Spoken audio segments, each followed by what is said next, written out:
Hello everyone. So I'm back.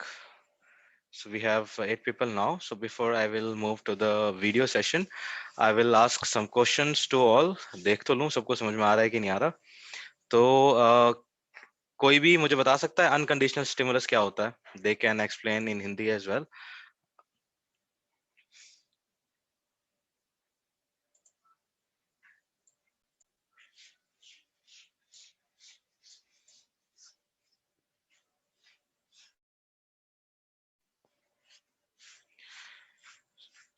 Anybody? Am I audible? Yes.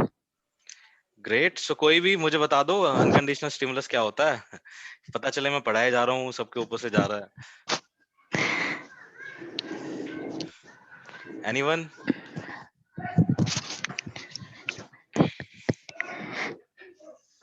Can I explain?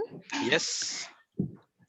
Unconditional stimulus वो होता है जो direct हमारे अंदर बिहेवियर में नेचुरली चेंज आता है. Exactly. And I'm right? unconditional response. वो मुझे कुछ ज्यादा अच्छे से समझ नहीं आया. ओके. तो जो चेंज आता है ना, मैं बता देता हूँ, जो चेंज आता है उसको बोलते हैं अनकंडीशनल रिस्पॉन्स, और जिसकी वजह से आता है चेंज उसे बोलते हैं हम unconditional stimulus.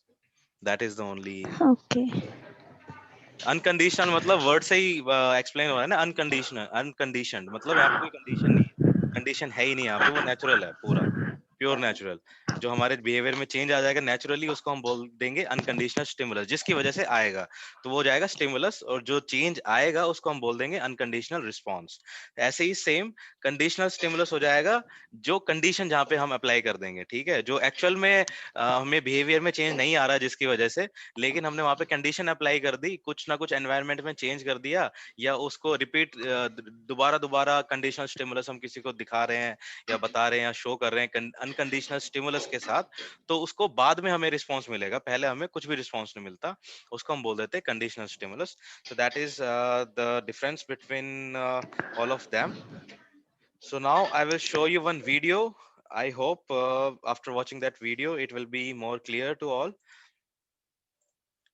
So before I will start the video, so terms to know: stimulus.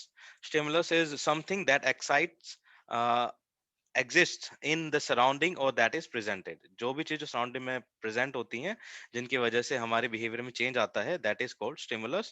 And response, how the animal responds to the stimulus. Response मतलब जो हम रिस्पॉन्स करते हैं स्टिमुलस की वजह से. ठीक है, आसपास जो चीजें हमारे सराउंडिंग में होती हैं उनकी वजह से जो हम रिस्पॉन्स करते हैं, that is basically called response. So I'll start the video. Please watch this video very carefully, and later you will come to know about the classical conditioning of the theories of learning. Review what a stimulus is. So, stimulus is anything in your environment that's presented to a person or an animal, and the response is the animal or human's response or reaction to that stimulus. To understand Pavlov's theory, you need to know the following terms. The first is the unconditioned stimulus, US, conditioned response, UR, neutral stimulus, NS, conditioned stimulus, CS, and conditioned response, CR. The video will go over all of these so you know them well. The first thing that Pavlov did was he presented a piece of meat to dogs. And of course, like most hungry dogs, they would salivate to the piece of meat or drool when they saw the piece of meat.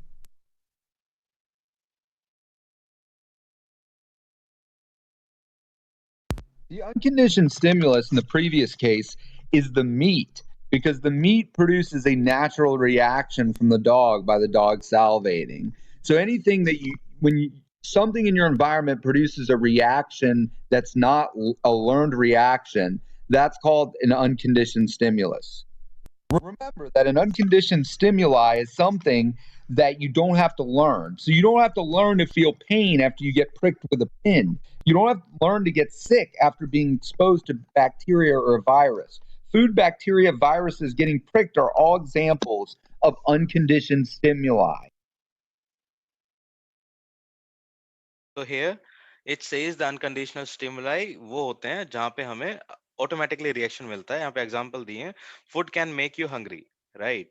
Food होगा तो उसको देख के हम hungry, हम भूखा feel करेंगे, तो ये क्या हो जाएगा? Unconditional stimulus, this is natural, right? And bacterias and virus can make you sick. ठीक है, जो बैक्टीरिया वायरस होते हैं फूड के अंदर, वो क्या हमें सिक बना देंगे, तो ये क्या हो गया? नेचुरल बिहेवियर में चेंज हो गया, that is comes under unconditional stimuli. And your body has natural reaction to certain drugs. ठीक है, अलग अलग ड्रग्स को लेकर, अलग अलग दवाइयों से जो हमें बिहेवियर में चेंज आता है, that is also unconditional stimuli.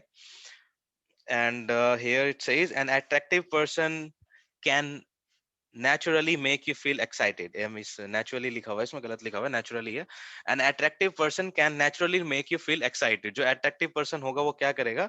Automatically दूसरे लोगों को क्या करेगा? अट्रैक्ट करेगा नेचुरली। तो ये क्या हो जाता है? Unconditional stimuli. यहाँ पे हमें किसी थर्ड पर्सन की, किसी थर्ड ऑब्जेक्ट की, किसी भी थर्ड पार्टी की हमें जरूरत नहीं है हमारे अंदर एक्साइटमेंट के लिए या हमारे बिहेवियर में चेंज के लिए। तो ये हो जाता है अनकंडीशनल स्टिमुलाई, जिसकी वजह से हमारे अंदर चेंज आता है। ये याद रखना, जिसकी वजह से चेंज आता है, that is comes under unconditional stimulus या फिर unconditional stimuli. Your reaction to an unconditioned stimulus is called the unconditioned response, or UR. For example, the UR for getting exposed to bacteria is getting sick, or the UR for getting pricked with a pin is feeling pain.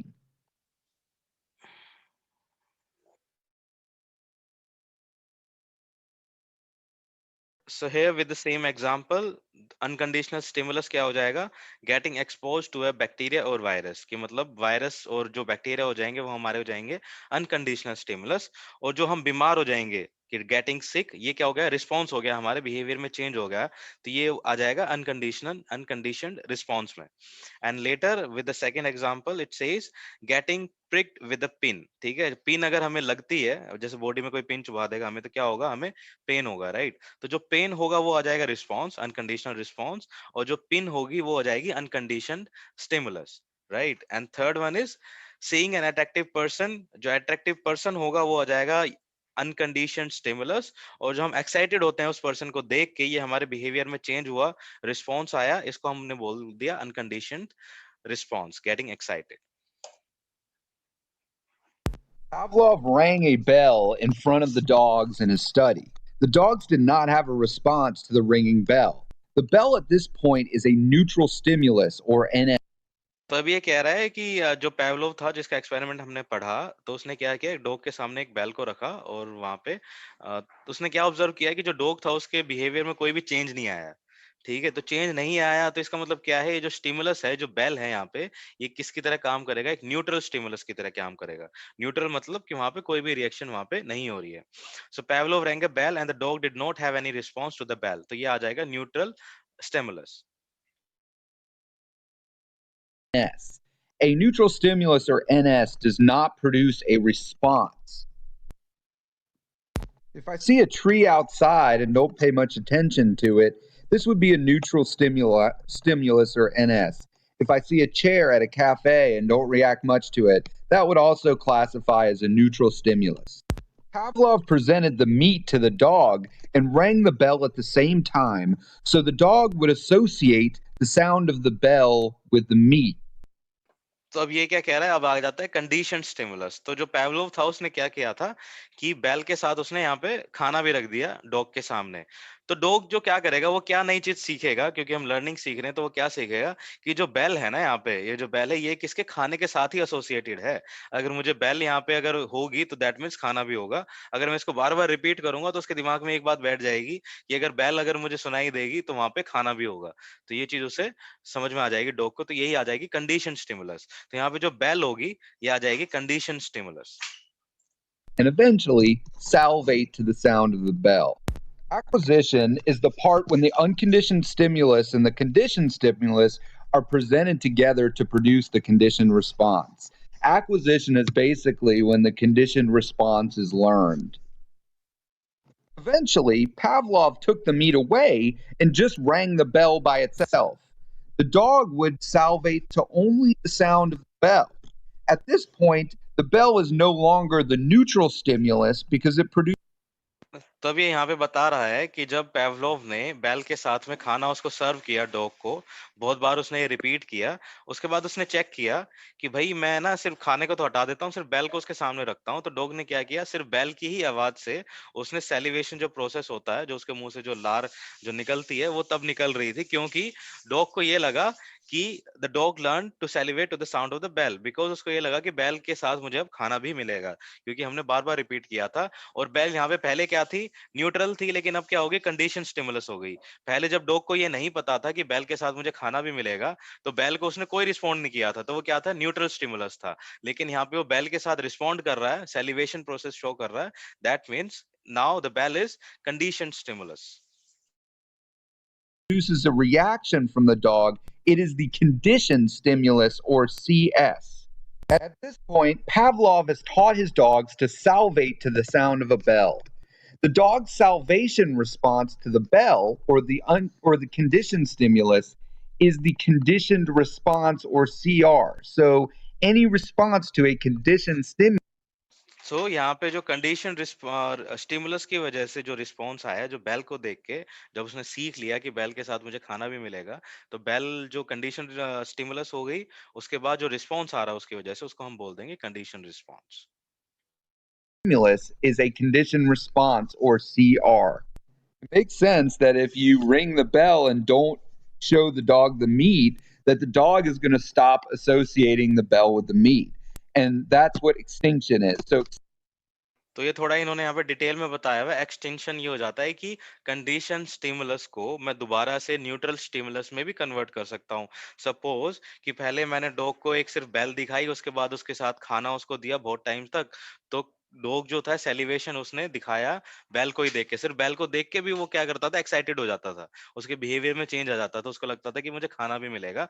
लेकिन सोचो कि इसके बाद मैं उसको बार बार bell तो दिखा दूं, लेकिन अब खाना नहीं दे रहा उसको, बैल तो उसके सामने बार-बार लेके जा रहा हूँ और 25 बार, 30 बार, 40 बार मैंने ऐसा ही किया।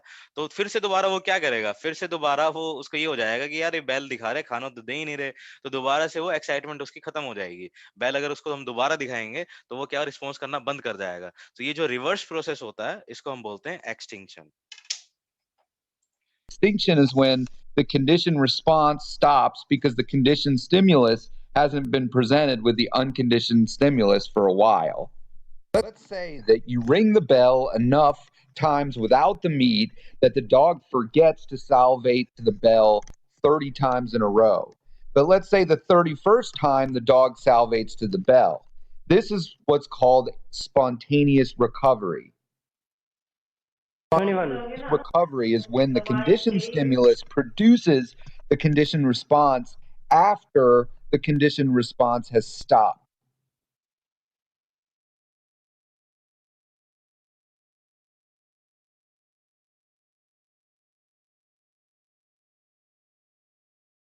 So let's break classical conditioning down using an example. Let's say you ate a cheeseburger with bacteria in it, and the bacteria in the cheeseburger made you sick. And then you were no longer wanted to eat cheeseburgers again because you associated the bacteria in the cheeseburger with all cheeseburgers. So in this example, the bacteria in the cheeseburger is what's causing you to get sick. And the unconditioned response is you getting sick to the bacteria in the cheeseburger. So the unconditioned stimulus is the bacteria. The unconditioned response is you getting sick from the bacteria. Now, not all.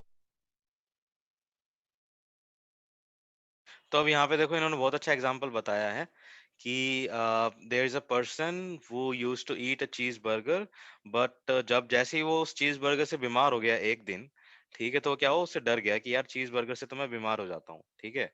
तो वो किससे डरने लगा, direct वो डरने लगा चीज burger से। तो चीज बर्गर, लेकिन चीज बर्गर से थोड़ी ना बीमार हुआ, वो तो बीमार हुआ है जो उसके अंदर बैक्टीरिया थे, ठीक है। तो जो बैक्टीरिया है वो हो जाएगा हमारा unconditional All stimuli, cheeseburgers you जिसकी वजह से डायरेक्ट हमारी बॉडी में चेंज आ रहा है कि हम बीमार हो रहे हैं, किसकी वजह से, बैक्टीरिया की वजह से। लेकिन यहाँ पे क्या है, चीज बर्गर है, तो चीज बर्गर आ जाएगा कंडीशन, क्योंकि चीज बर्गर में अगर बैक्टीरिया ना हो, अगर वो बहुत अच्छी जगह से बनाया हुआ हो, अच्छे रेस्टोरेंट से हो, एक बहुत क्लीनलीनेस से अगर बनाया हो, तो वो बीमार नहीं होगा, ठीक है। लेकिन जो पर्सन था वो डायरेक्ट चीज बर्गर से ही अवॉइड कर दिया उसने, क्योंकि उसको लगा कि चीज बर्गर खाऊंगा तो मैं बीमार हो जाऊंगा, बट ऐसा नहीं है। तो यहाँ पे जो चीज बर्गर है वो आ जाएगा कंडीशन, और जो बैक्टीरिया है वो आ जाएगा अनकंडीशन स्टिमुलस, ठीक है। और जो रिस्पॉन्स आया उसका वो आ जाएगा अनकंडीशनल रिस्पॉन्स। और कंडीशन रिस्पॉन्स क्या हो जाएगा, you feel queasy when you think about eating a cheeseburger. Condition response क्या हो जाएगा कि मैं जब दोबारा सोचूंगा चीज बर्गर खाने के लिए, तो मुझे लगेगा नहीं यार मैं चीज बर्गर खाऊंगा तो बीमार हो जाऊंगा। तो ये जो रिस्पॉन्स आया मेरा वो हो जाएगा condition response. you eat make you sick. But since you associated the cheeseburger or the conditioned stimulus with the bacteria, the unconditioned stimulus, and getting sick, the unconditioned response, now the cheeseburger, the conditioned stimulus, produces a sick feeling or conditioned response. Hi, my name's Brian. So I hope जिसको थोड़ा doubt था उसको समझ में आ गया होगा इसके बारे में। अगर जिसको नहीं समझ में आया है they can further ask any question and I am really happy to answer them all. So पूछ लेना, because this is very important. मैं तुम्हें बता दूं एग्जाम पॉइंट ऑफ व्यू से the classical condition is very important, आ सकती है एग्जाम में, बहुत पूरे पूरे चांसेस हैं इसके आने के। तो कि अगर किसी को नहीं समझ में आया तो अभी पूछ लो, कोई शर्माने की जरूरत नहीं है, no hesitation nothing, if you have any doubt you can ask.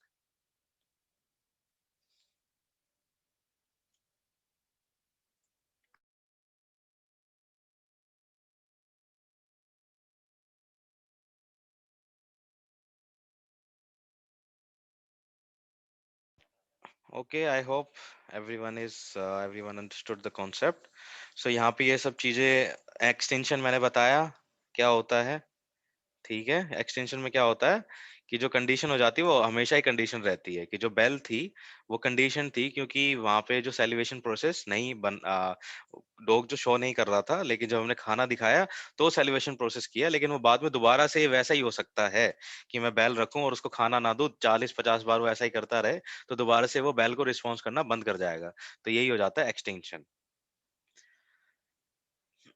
अब इसके बाद आता है little Albert experiment. And in little Albert experiment में क्या है कि ये एक्सपेरिमेंट तो हमने किस पे किया, ये एक्सपेरिमेंट तो हमने किया डॉग पे, ठीक है। अब एक जो दूसरा कोई साइंटिस्ट था उसने क्या किया, एक एक्सपेरिमेंट किया आदमी पे, ये सोच के कि यार ठीक है डॉग ने तो ऐसा किया, क्या ह्यूमन बीइंग्स हैं वो भी यही सब नेचर करते हैं, क्या वो भी क्लासिकल कंडीशन को फॉलो करते हैं या नहीं करते हैं। तो उन्होंने क्या किया, उन्होंने एक ह्यूमन बीइंग पे एक एक्सपेरिमेंट किया ताकि हम ये क्लासिकल कंडीशन थ्योरी को वेरीफाई कर सके। So the scientist name was John B Watson conducting an experiment on a 9 month child. 9 महीने का कोई चाइल्ड था जिसका नाम था एल्बर्ट बी। इसी की वजह से यहाँ पे इसका नाम पड़ गया द लिटिल एल्बर्ट एक्सपेरिमेंट। तो एक बच्चा था 9 महीने का और जो साइंटिस्ट था जॉन बी वॉटसन, उसने एक एक्सपेरिमेंट किया। उसने क्या एक्सपेरिमेंट किया मैं आपको बता देता हूँ। तो उसने 9 महीने के बच्चे के सामने पहले तो क्या हुआ, नॉर्मली उसके सामने क्या किया, Watson and his assistants exposed little Albert to a number of stimuli, such as white rat, a rabbit, and mask. As expected, the little Albert did not show any fearful response to this object. ठीक है। तो क्या किया उन्होंने, ऐसी normally जब बच्चा बैठा था 9 महीने का तो उसके सामने कुछ चीजें रख दी, जैसे व्हाइट रैट, रैबिट, कोई खरगोश रख दी और कोई मास्क रख दिया, लेकिन बच्चे ने ना कोई भी रिस्पॉन्स नहीं दिया उनको रिगार्डिंग। फिर उसने क्या किया, इन कंट्रोल कंडीशन में हमने वहां पे कुछ चेंज कर दिया। क्या चेंज कर दिया, when Albert was exposed to the rat, Albert made a loud noise. ठीक है, कि जब वो उसको क्या किया, फिर जो रैट के सामने रखा ना तो उसके मुंह से आवाज निकली, जोर से आवाज निकली, या फिर उन्होंने क्या किया उसे ऐसा करवाया। This made Albert fearful. इससे क्या हुआ, जो एल्बर्ट था वो डर गया, ठीक है। एंड ही स्टार्टेड क्राइंग, उसने क्या किया, रोना स्टार्ट कर दिया। After repetition presentation of white rat with loud noise, जब व्हाइट रैट को लाउड नॉइस में एक जोर से आवाज के अंदर एक व्हाइट वाला जो रैट था उसको दिखाया, बार बार दिखाया, तो क्या हुआ, पहले तो वो कोई रिस्पॉन्स नहीं दे रहा था, लेकिन बाद में क्या हुआ, डरने लग गया। Begin to cry just after seeing the rat. बाद में वो क्या करना, जैसे उसको रैट दिख जाता था ना वो रोने लग जाता था पहले से ही। ठीक है, तो क्या हुआ, उसके अंदर एक फियरफुल वाला जो नेचर है ना ये उसके अंदर डेवलप हो गया। ठीक है, and later it was observed that Albert has started to generalise his fear of similar looking white and furry object. तो जो बच्चा था फिर क्या हुआ, डरने लग गया उसके जैसी चीजों से भी। रैट से तो डरने ही लगा था, उसके अलावा उसके सामने अगर हम कुछ भी कोई ऐसी चीज लेके जाते थे ना उसके सिमिलर सिमिलर दिखने वाली चीजें, उससे भी वो डरने लगा था। तो यहाँ पे क्या है, न्यूट्रल स्टिमुलस क्या आ जाएगा, व्हाइट रैट, क्योंकि पहले क्या हो रहा था, व्हाइट रेड से वो कोई भी रिस्पॉन्स नहीं दे रहा था, ठीक है। उसके बाद आ जाता है अनकंडीशन स्टिमुलस। अनकंडीशन मतलब नेचुरल जो दे रहा हो। नेचुरल क्या था, लाउड नॉइज। जब हम बच्चे के सामने लाउड नॉइज प्रोड्यूस कर रहे थे तो बच्चा क्या कर रहा था, डर रहा था, तो ये अनकंडीशनल स्टिमुलस। और जो रिस्पॉन्स क्या आया बच्चे का, अनकंडीशनल रिस्पॉन्स क्या आया, नेचुरल, कि बच्चा रोने लगा, डरने लगा, तो ये क्या हो जाएगा, हमारा अनकंडीशनल रिस्पॉन्स हो जाएगा। अब कंडीशनल स्टिमुलस क्या हो जाएगा, व्हाइट रेट वही कंडीशनल स्टिमुलस हो जाएगा। क्यों, पहले तो वो कुछ भी रिस्पॉन्स नहीं कर रहा था, उसके बाद लाउड नॉइस में बच्चा क्या करने लग गया, उससे भी डरने लग गया, व्हाइट रेट से भी।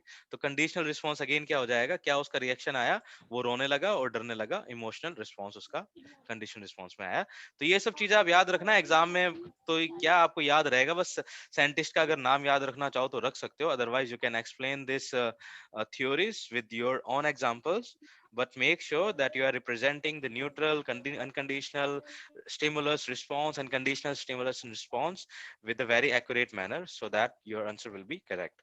तो यहाँ पे क्या हो जाता है, यहाँ पे अब इसके बाद आ जाता है हमारा नेक्स्ट टॉपिक, लर्नड हेल्पलेसनेस। ठीक है, लर्न हेल्पलेसनेस में क्या होता है कि जब आदमी हेल्पलेस हो जाता है कि भाई मेरे को तो कोई हेल्प नहीं कर रहा, तो मैं क्या करूंगा, मैं खुद से ही कोई ना कोई नया तरीका निकालने की कोशिश करूंगा कि भाई मेरी तो कोई हेल्प नहीं करेगा, तो मैं अब क्या करूं इस प्रॉब्लम से निकलने के लिए।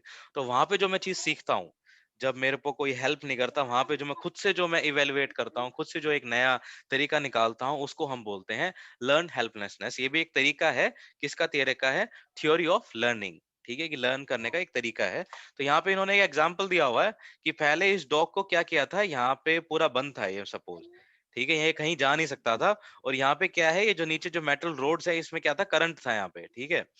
तो ये कहीं जा तो सकता नहीं है, तो इसने क्या करने लगा, ये करंट तो लेता था, तो ये कहीं जा सकता था नहीं, तो ये करंट को लेके ही ये वो हो गया था, क्या बोलते हैं, न्यूट्रल हो गया था, इसके लिए कोई रिस्पॉन्स नहीं दे रहा था। लेकिन हमने क्या किया, जैसे ही हमने यहाँ से इसको स्पेस दिया कि भाई तू ना यहाँ से निकल के यहाँ जा सकता है, हमने उसको सिर्फ स्पेस दिया, तो उस डॉग ने क्या सोचा, उसने खुद ही से ये तरीका निकाला कि हाँ यार, मेरे को यहाँ पे इलेक्ट्रिक करंट लग रहा है, अगर मैं यहाँ से इस साइड अगर मूव कर जाऊंगा तो यहाँ पे मुझे करंट नहीं लगेगा। तो इसने खुद से ये चीज सीखी, क्योंकि वो हेल्पलेसनेस था, उसको कोई मदद नहीं कर रहा था, उसको खुद से ये काम करना था। तो यहाँ से जो उसने लर्निंग जो सीखी, उसको हमने बोल दिया इसके अंदर आ जाएगा लर्न हेल्पलेसनेस। तो इसके बाद यही एग्जांपल इसमें दिया हुआ है, आप पढ़ सकते हो खुद से, कुछ ऐसा ज्यादा कुछ नहीं है। अब नेक्स्ट आ जाता है हमारा ऑपरेंट कंडीशन। ऑपरेंट कंडीशन आ जाती है हमारी सेकंड थ्योरी। पहली थ्योरी होगी क्लासिकल कंडीशनिंग। तो आई होप कि सबको क्लासिकल कंडीशनिंग आ गई होगी समझ में, एग्जाम पॉइंट ऑफ व्यू से वही सबसे ज्यादा इंपॉर्टेंट है इन सब चार में से। तो उसको अच्छे से पढ़ लेना, नहीं समझ में आया तो दोबारा आप मुझसे पूछ भी सकते हो any time. So now the next topic is operant conditioning, and in operant conditioning we have the definition over here. तो ये कह रहा है कि suppose you want to use principle of classical conditioning to teach a child to write. तो अब ये बताओ कि हमने जो क्लासिकल कंडीशनिंग यहाँ पे सीखी ऊपर, तो इससे मैं किसी बच्चे को लिखना सिखा सकता हूँ? लिखना तो नहीं सिखा सकता ना, उसमें तो एक बिहेवियर चेंज आया था। लेकिन लिखने के लिए तो मुझे हाथों से लिखना पड़ेगा। बिहेवियर चेंज थोड़ी ना कि मैं सोचूंगा कि हाँ मैं लिख रहा हूँ तो अपने आप लिखने लग जाऊंगा, ऐसे तो नहीं होगा। मुझे वो लिखना सीखना पड़ेगा, ए बनाना सीखना पड़ेगा, बी बनाना सीखना पड़ेगा, सी बनाना सीखना पड़ेगा, 1 2 3 लिखना सीखना पड़ेगा अपने हाथों से। ठीक है, तो ये क्लासिकल कंडीशनिंग में हम नहीं कर पाएंगे इसको, तो ये किसके अंडर होती है, ये होती है ऑपरेंट कंडीशनिंग में। ऑपरेंट कंडीशनिंग में बेसिकली हम क्या करते हैं, एक प्रोसेस को रिपीट करते हैं, ठीक है, बार बार उससे वो चीज करवाते हैं, बार बार करवाते हैं एक चीज। जैसे हम छोटे बच्चों को कैसे सिखाते हैं लिखना, कि उसको बताते हैं, उसको पहले पॉइंट पॉइंट बना के देंगे कि भाई इन पॉइंट को मिला, इन पॉइंट को मिलाएगा तो ए बन जाएगा, इन सब पॉइंट्स को मिलाएगा तो बी बन जाएगा।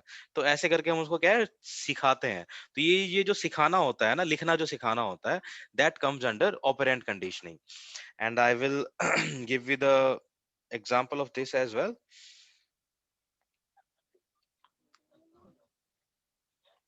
So since writing is not a reflex or any emotional behavior, जो मैंने बताया अभी, writing क्या है, emotional behavior तो है नहीं, so therefore we cannot use classical conditioning to make someone learn writing. So in this situation we should explore another form of conditioning called operant conditioning. तो यहाँ पे इस केस में हमने क्या किया, एक अलग तरह की थ्योरी हमने यहाँ पे डेवलप की, that is called operant condition. And in operant condition the end result or consequence of behavior determine if it will be repeated in the future or not.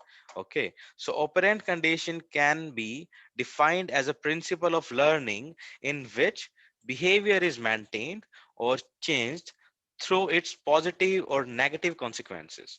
ठीक है, तो यहाँ पे क्या होता है, ऑपरेंट में बेसिकली क्या होता है, हम किसी को, किसी भी आदमी को, किसी भी बच्चे को, किसी भी ह्यूमन बीइंग को या किसी भी जानवर को एक कोई एक्टिविटी करवाते हैं, ठीक है। तो एक्टिविटी आज तो मैंने करवा ली, सपोज आज मेरे पास कोई छोटा बच्चा आया है, 1 साल का बच्चा है या फिर 3 साल का बच्चा है, नर्सरी क्लास का बच्चा है, तो सपोज कि अगर मैंने आज उससे लिखवा लिया ABCD, मैंने उससे लिखवा ली कैसे भी करके, ठीक है, और मैंने आज लिखवा ली, कल वो बच्चा आया और मैंने कल उससे पूछा ही नहीं कि तूने सीखा या नहीं सीखा, तूने रिपीट किया, घर जाके पढ़ा, देखा, दोबारा लिखवा के देखा, दोबारा लिखवा के भी नहीं देखा। तो जब मैं 2-3 दिन बाद उसको दोबारा से मैं बोलूंगा कि ABCD लिख, तो उसकी इंटेंशन ही अलग हो जाएंगे, वो बोलेगा यार इंपॉर्टेंट तो है नहीं, कोई मुझसे पूछता तो है नहीं, ठीक है, तो मैं करूं या ना करूं कोई फर्क नहीं पड़ रहा, ठीक है। तो ऑपरेंट कंडीशन में बेसिकली क्या होता है, एक वो बिहेवियर जिसमें हम क्या करते हैं, it will be repeated in the future, ठीक है। तो ऑपरेंट कंडीशन में हम ऐसे ऐसे बिहेवियर को हम डेवलप करते हैं कि वो बार बार हमारे फ्यूचर में यूज होता है, और इसीलिए वो बार बार रिपीट करने से, बार बार यूज होने की वजह से क्या हो जाता है, वो चीजें हम सीख लेते हैं, ठीक है। मतलब अपने आप ही सीख लेंगे, बार बार अगर वो चीज रिपीट होगी, फ्यूचर में भी रिपीट होगी, तो मुझे पता चलेगा कि ये मेरे लिए इंपॉर्टेंट है, तो मैं सीख लूंगा। अब फॉर अगर मैं इसको एग्जांपल दूं, जैसे हम साइकोलॉजी कोर्स पढ़ रहे हैं अभी, ठीक है, तो जो जो बच्चे ना साइकोलॉजी सिर्फ इसीलिए पढ़ रहे हैं ना कि उनको ग्रेजुएशन करनी है, आगे कुछ मतलब नहीं है, उनको सिर्फ ग्रेजुएशन करनी है, कैसे भी कर लूं, बस पास होना है मेरे को, तो साइकोलॉजी को कैसे पढ़ेंगे, तुम खुद बताओ। साइकोलॉजी को सिर्फ एग्जाम से पहले एक बार पढ़ेंगे, पेपर देंगे, उसके बाद भूल जाएंगे सारी चीज, ठीक है। लेकिन अगर मैं अपना एग्जांपल दूं, मैं मुझे आगे फ्यूचर में साइकोलॉजी, अगर मैं यूपीएससी में ऑप्शनल लेना चाहता हूँ या आईएएस प्रिपरेशन के लिए ऑप्शनल लेना चाहता हूँ, तो मैं बहुत डीप से मुझे पढ़ना पड़ेगा, ये मेरी मजबूरी है, क्योंकि मुझे पता है कि आगे मुझे डीप में पढ़ना पड़ेगा, पूरी साइकोलॉजी ही मुझे पढ़नी पड़ेगी अच्छे से, इसलिए मैं बहुत ज्यादा डीप में पढ़ूंगा, क्योंकि दिस इज माई नीड, मुझे आगे रिपीट करना पड़ेगा, मुझे मुझे फ्यूचर में यूज करना पड़ेगा। तो ये प्रोसेस जो होता है, ये ऑपरेंट कंडीशन के अंदर आता है, ठीक है। And there are some new terms as well in operant conditions. The factor that increase the probability of repetition of behavior has been termed as reinforcement. तो ये जो फैक्टर्स जो होते हैं, रिस्पॉन्सिबल होते हैं किसके लिए, रिपीटेशन ऑफ बिहेवियर के लिए, तो ये क्या करते हैं, ये इसको बोलते हैं री, ठीक है। And the factors that will weaken और suppress the targeted behaviour has been termed as punishment, ठीक है। तो जो मेरे को बार बार, जो मेरे को उकसाएगा कि भाई तू सीख ले, बाद में तेरे को ये यूज होगा, फ्यूचर में यूज होगा, तो ये क्या है, पॉजिटिव हो गया, तो ये हो जाता है री। लेकिन मैंने कोई नई चीज सीखी, लेकिन वो मेरे फ्यूचर में तो यूज ही नहीं हो रही है, तो वो क्या करेगी, वो वीक हो जाएगी मेरे अंदर, तो वो क्या हो जाएगा, उसी को बिहेवियर को हम क्या बोलेंगे, पनिशमेंट में हम कंसिडर करेंगे।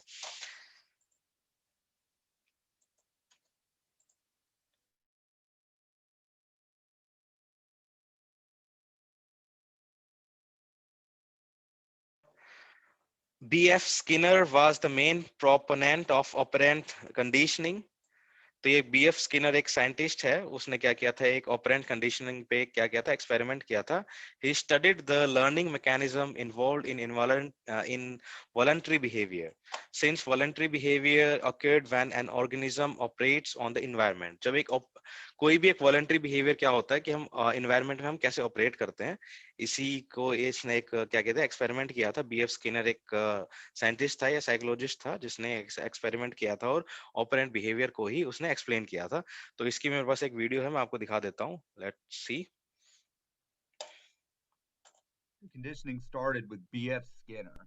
And what he did was he put cats in a maze and had them pull a string in order to get out of the maze. Skinner realized that the more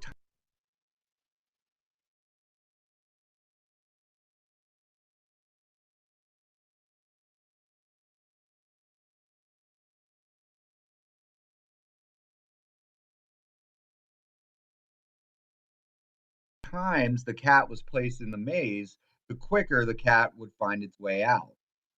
Based on his work, Skinner came to the conclusion that, it's a very obvious conclusion, but that if you do something and something good happens or something positive happens, you're more likely to do that thing again. So here the effect of this laws is, यहाँ पे दो effect हैं, तो ये बता रहा है operand learning में, जैसे मैंने बताया कि ये मेरे फ्यूचर में मुझे जरूरत पड़ेगी इस चीज की, तो वो मैं दोबारा सीखने की कोशिश करूंगा, अच्छे से सीखने की कोशिश करूंगा, लेकिन किसी को उसकी जरूरत नहीं पड़ेगी तो वो क्या करेगा, उसको नहीं करेगा बाद में दोबारा। तो फर्स्ट इफेक्ट इसका है, when you do something and something good happens, you are more likely to do it again. तो ये कह रहा है कि हम कुछ करते हैं नया, अगर कुछ अच्छा करते हैं तो वो हम अगर हम उससे अगर हमें कुछ अच्छा रिजल्ट मिलता है तो हम उसे दोबारा करने की कोशिश करते हैं। अगर दूसरा ही इसका इफेक्ट क्या है, ये कह रहा है when you do something and something bad happens, अगर मैं कुछ नया करता हूँ और कुछ गलत हो जाता है तो मैं क्या करूंगा, मैं उसको दोबारा नहीं करूंगा। तो यही है द लॉ ऑफ इफेक्ट। तो जो एक्सपेरिमेंट था, इस एक्सपेरिमेंट में इन्होंने क्या किया था कि जब एक कैट को मेज के अंदर छोड़ा था, जो एक भूल भुलैया जो जिसे हम बोलते हैं कि उससे निकलना आसान नहीं होता, तो कैट ने क्या किया, उससे मेज से क्रॉस करके उसने क्रॉस किया और उसके बाद उसको खाना दिया। ठीक है, तो जितना टाइम उसने फर्स्ट में क्रॉस करने में लगाया है ना, सेकंड टाइम उसने कम सेकंड अटेम्प्ट में उसने कम टाइम में वो मेज को क्रॉस करके और उसने वो पास कर लिया, क्योंकि उसको पता था कि बाहर जाऊंगा ना तो मेरे को यहाँ पे खाना मिलेगा। तो उसने जल्दी से उसको क्रॉस कर लिया और जो खाने के लिए उसने बार बार उस चीज को करने लगा वो। ठीक है, तो ये लॉ ऑफ इफेक्ट इसमें आता है, ऑपरेंट लर्निंग में आता है कि जब हम कुछ करते हैं अगर उससे कुछ अच्छा होता है तो हम दोबारा दोबारा उसे करते हैं, लेकिन अगर हमने कुछ नया ट्राई किया और उसमें अच्छा नहीं हुआ, कुछ बैड हैपन हो गया, तो फिर हमने क्या किया, you are less likely to do it again, तो हम उसके दोबारा नहीं करते। Whereas if you do something and something negative happens, you're going to be less likely to do that thing again. Reinforcement means basically when you do something, it helps your situation, and so you're more likely to do that thing again. So, for example, you go to work, you get paid, and so since you got paid, you're more likely to go back to work because you're going to get paid again. That's an example of reinforcement. So, positive reinforcement is getting something positive for doing something. So, for example, getting a reward for doing something, whereas negative reinforcement is doing something to remove or take away something that's unpleasant or annoying. So you're more likely to do it again if it removes something that's annoying. So, for example, in positive reinforcement, if a dad gives his son money for each A he makes, that kid is going to continue to work hard to make A's so he can earn that money. So it's positive reinforcement, adding something in, adding in a reward. So, bringing your umbrella out when it's raining is an example of negative reinforcement. We all know that it's annoying to get rained on. So, using your umbrella reduces the likelihood or reduces the annoyingness of getting rained on so you continue to use it when it rains. That's an example of negative reinforcement. So, punishment, in contrast to reinforcement, is when you do something and it kind of has a bad consequence in that situation, and so as a result, you're less likely to do that thing again. Positive punishment is when you do something and something bad, painful, hurtful happens to you, reducing the likelihood that you'll do that thing again. So, for example, if Sally rides her skateboard down this really big hill and gets hurt, and she's less likely to ride down that big hill again. Negative punishment is doing something and you lose something positive, making you less likely to do that thing again. So, for example, if a husband loves his wife and then cheats on her and then loses his wife, maybe that will make him less likely to cheat again because he loses something positive or something that he loves. Another famous example of negative punishment is time.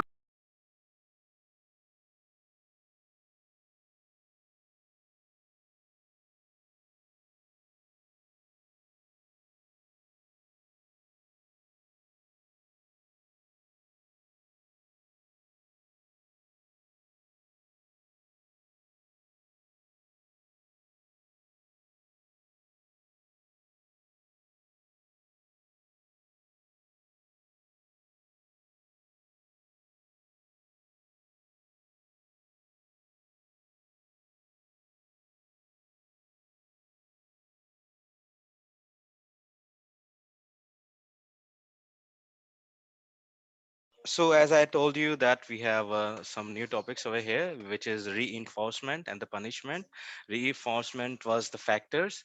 ठीक है, तो positive reinforcement क्या होता है? Adding something in that increase likelihood, likelihood you will do it again. जो positive reinforcement में क्या होता है कि कुछ हम ऐड करना जिसकी वजह से हम जो प्रोसेस को दोबारा दोबारा हम करेंगे। पॉजिटिव पनिशमेंट में क्या होता है? Adding something in that decrease the likelihood you will do it again.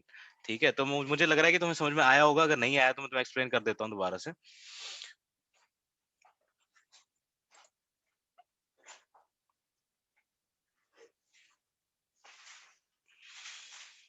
So right now we have only 7 persons over here. So I hope everyone is getting this concept, क्योंकि तुम्हें ये खुद से पढ़ना पड़ेगा। एक बार तो तुम्हें खुद से पढ़ना पड़ेगा, मैं चाहे कितना भी बता लूं। एक बार जब तुम खुद से नहीं पढ़ोगे तब तक तुम्हें समझ में नहीं आएगा।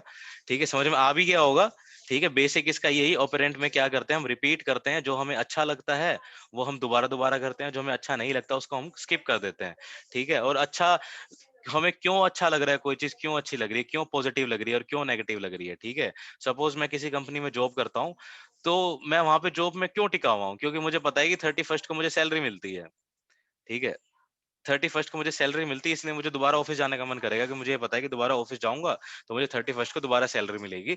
तो ये जो फैक्टर्स होते हैं ना, इसी को हम बोलते हैं री। ठीक है, और जो पनिशमेंट होते हैं उसको हम बोलते हैं फैक्टर्स दैट वीकन और suppress the target behaviour has been termed as punishment. ठीक है, जो वीक कर देते हैं, हमें सप्रेस कर देते हैं टारगेट बिहेवियर की तरफ, जो हम क्या करते हैं कि हम वीक हो जाते हैं, कि मुझे पता चल जाता है कि इसमें मुझे कोई फायदा होने वाला नहीं है। तो जो फैक्टर्स उसको ये डिक्रीज कर देते हैं, वीक कर देते हैं, उसको हम बोलते हैं पनिशमेंट। तो ये जो एक्सपेरिमेंट था इसमें यही था, रैट को एक मेज के अंदर छोड़ दिया था और वो बार बार क्या कर रहा था, मैं आपको एक बार दिखा देता हूँ इसमें क्या है।